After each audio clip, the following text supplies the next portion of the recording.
এটা হযরত শাহজালাল রহমাতুল্লাহ মাজার শরীফ। এটা সিলেটে অবস্থিত।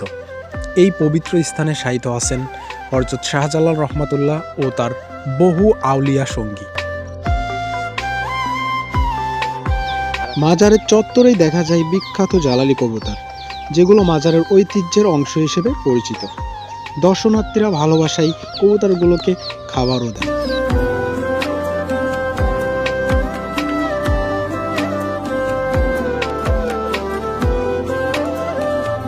মাজারের পাশেই রয়েছে পুকুর, যেখানে বড় বড় মাছ দেখা যায়।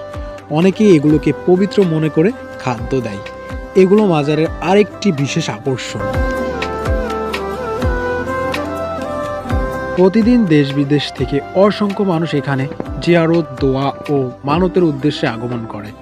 সিলেটে যদি আপনি কখনো আসেন, তাহলে অবশ্যই এই জায়গাটা থেকে ঘুরে যাবেন।